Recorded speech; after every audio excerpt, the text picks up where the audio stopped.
আসসালামু আলাইকুম এভরিওয়ান। আজকে আমি সকাল সকাল চলে আসলাম আমাদের কর্ণসুবর্ণ বাজারে বাজার করার জন্য। ভাবছিলাম আমার আসতে লেট হয়ে গেছে, কিন্তু না, আমি একদম ঠিকঠাক টাইমেই এসেছি। তো বাইকটা আমি এক সাইডে লাগিয়ে রেখে হাতে ঝোলাটা নিয়ে হেঁটে হেঁটে যাচ্ছিলাম কিছু বাজার করার জন্য। আজকে আমি অনেক কিছুই নিব। তো প্রথমে বাঁধাকপি নেওয়ার জন্য আমি দোকানে জিজ্ঞাসা করলাম, কিন্তু এই বাঁধাকপিগুলোর দাম অনেক বেশি বলছিল, এক একটার দাম 20 টাকা পিস। তাই আমি না নিয়ে সেখান থেকে চলে আসলাম। আর এখানে দেখতে পেলাম একটা কাকা খুব সুন্দর আদা বিক্রি করছিল। আদাটা আমার দেখতে খুব ভালোই লাগছিল আর মনে হচ্ছিল যে একদম পুরো ফ্রেশ, সেই জন্য আমি 500 মতো নিয়ে নিলাম। এই আদাটা হচ্ছে যে 80 টাকা কেজি, আর আমি 500 নিয়েছিলাম, সেই জন্য আমার কাছে 40 টাকা নিল। তারপরে সামনে কিছু দূর এগিয়ে এসে এখানে দেখতে পেলাম কফি বিক্রি করছে। ওখানকার থেকে এখানে একটু দামটা কম ছিল, যদি 5টা নিই তাহলে 65 টাকা নিবে, সেই জন্য আমি 5টা কফি নিয়ে নিলাম। 5টা কফি নিয়ে আমার ব্যাগ একদম ফুল হয়ে গেল, সেই জন্য আমি খালি করে আসলাম আমার ভাইয়ের দোকানে। এখানে টমেটো গুলো দেখতে খুব সুন্দর লাগছিল, তাই আমি একটা একটা করে বেছে নিচ্ছিলাম যাতে ভাগ্যে খারাপ টমেটো না পড়ে যায়। তারপরে 2.5 কেজি টমেটো আর 200 গ্রাম লঙ্কা নিয়ে সেখান থেকে চলে আসলাম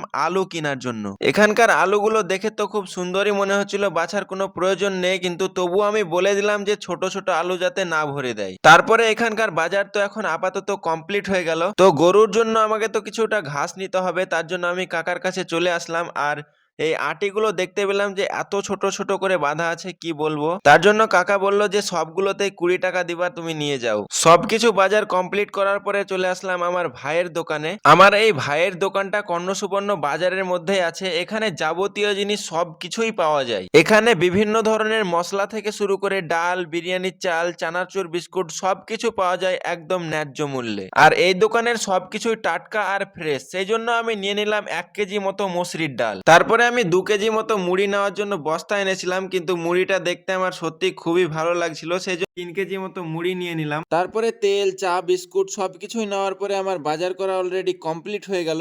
ভাবছিলাম এতগুলো বাজার একসঙ্গে কিভাবে নিয়ে যাব, কিন্তু বাইকে চাপাতে গিয়ে তো জায়গা হয়েই গেল। তারপরে সবকিছু বাজার করি কমপ্লিট করে বাড়ি এসে আমি আর রাকেশ বেরিয়ে পড়লাম কলেজে যাওয়ার জন্য। আজকে আমাদের কলেজের খেলা আছে, সেই জন্য আমি আর রাকেশ যাচ্ছিলাম খেলাতে নাম দেওয়ার জন্য। মনে মনে ভাবছিলাম খেলাতে যদিও কোনো প্রাইজ না নিতে পারি, তবুও টিফিন তো কিছু পাওয়া যাবে। তারপরে আমরা চলে আসলাম আমাদের কলেজের প্লে গ্রাউন্ডে, মুর্শিদাবাদ ইউনিভার্সিটি প্লে গ্রাউন্ড। এসে এসে দেখলাম এখানে যারা খেলাতে নাম দিবে তাদের নাম লিখছে ম্যাম। এখন তো প্রায় 12টা বেজে গেছে, আর এখনো দেখতে পাচ্ছি যে মাঠের কাজ এখনো কমপ্লিট হয়নি। এখানে দেখলাম একটা কাকা 200 মিটার রানের জন্য গোল করে সার্কেল করছে। এখনো খেলা স্টার্ট হতে তো অনেক সময় আছে, সেই জন্য আমি আর রাকেশ লাঠি ছোড়াছড়ি করছিলাম, কিন্তু আমাদের তো আজকে ফার্স্ট টাইম, সেই জন্য একজনের হচ্ছিল না। তো যাই হোক, কিছুক্ষণ পরে স্যার বলল যে 100 মিটার রান হবে, সেই জন্য আমি চলে আসলাম রানটা দেখার জন্য যে কে কেমন রান করছে আর ফার্স্ট সেকেন্ড থার্ড কে হচ্ছে।